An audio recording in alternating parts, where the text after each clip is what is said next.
One of the situations, I mean, we talk about the vote of confidence, the confidence vote last week, and it really gets to one of the big fundamental questions of 2017, which is that, again, to an outsider, it looks almost impossible for the ANC to not split at the conference, or for it to not split early next year. And the split word, is something that people are discussing. Is there some kind of measure, some kind of plan to stop that from happening? I mean, people talk about how difficult the conference might be. To my mind, the hours and days just after the conference might actually be the more dangerous point. Is there some kind of plan to make sure that the ANC doesn't split? At the moment, every member of the ANC would be concerned about the outcome of the 2017 54th conference. And our current discussions, if you discuss with members and leaders, all of us are very aware of the need to build this unity to make sure that this organization does not crack as a result of the tensions that there are. Because there are a number of issues which are involved here. On the one side, you've got different preferences of candidates. Normally, that is not a problem. You go to a conference to resolve that. Then, of course, there have been a number of issues that have been handled to varying degrees of success over the years, and so those have tended to create a lot of tensions. But at the end of the day, all of us know we've only got one home, one organization, and therefore everything has to be done in the context of trying to make sure that we correct the weaknesses that we have seen. We must then create conditions to deal with the challenges that the organization has faced, and then make sure that we've got a leadership that's going to unite the organization and build on whatever successes we have had and take the organization forward so that it continues to generate support and confidence of our people. So at the moment, you would have seen that there's quite a lot of engagement that has happened. I must say it's a very positive sign, this one of seeing provincial leaders coming together to meet, because in the past, that's how the organization has been able to handle a lot of issues, where you bring in proper structures to sit down and discuss issues and kind of weigh into the conduct of members and try and call them to order, and at the same time bring different sentiments from various provinces onto a melting pot and get people to discuss openly issues where they agree and where they disagree. They've done that now. I think you have seen a number of provinces.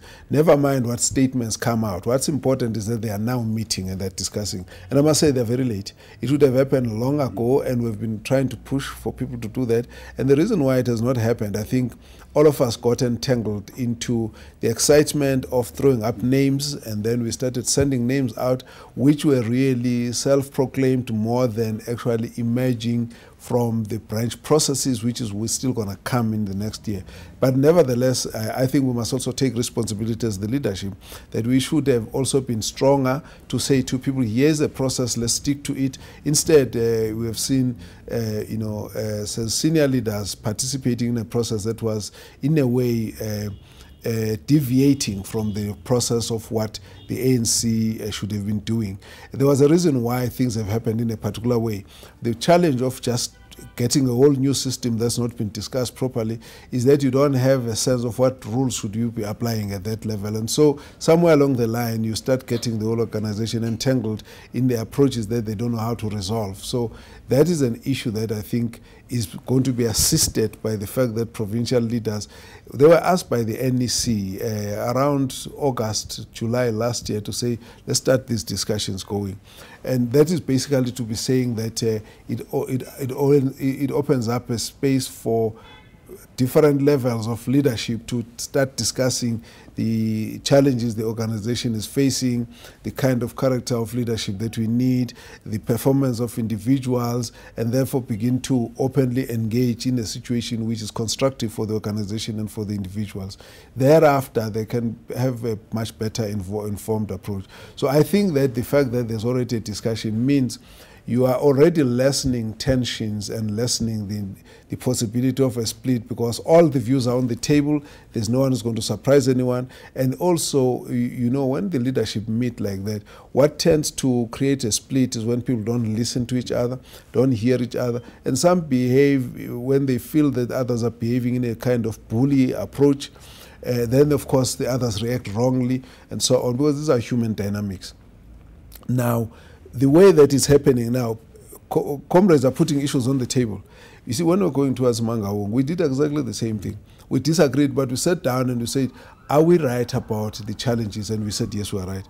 Are we right about the characteristics of this particular comrade? And then we go through all of them, and what about this one? And then, okay, let's come to the end and add up. What does it add to? It adds up to two different people because we come from different environments. Provinces are not the same. The impact of the people's strength is not the same for the needs of various provinces. So you'll find that. So the way the situation is going now is that you are likely to be able to get a much more responsible approach to the debate of leadership, because each one of the comrades are going to be raising their view of why they think this one and not that one. Now, in the first instance, that's where we should have started. So I'm saying, never mind what has not happened. Let's face the fact that now the reality of having to take responsibility for redirecting the organization and making sure that the fate of the organization is handled with a sense of responsibility is a lot more encouraging now. You can actually go into a point where you'll say, all these leaders in the provinces, you sit down here, tell us what were you discussing, and they'll tell us these are the views, these are the issues, these are the difference, we are not agreed here, we are not agreed there, and so on and so on. Then that's fine, because you can at least say, if there's a basis on which you disagree, can you find a formula that's going to make you resolve this issue without a fight?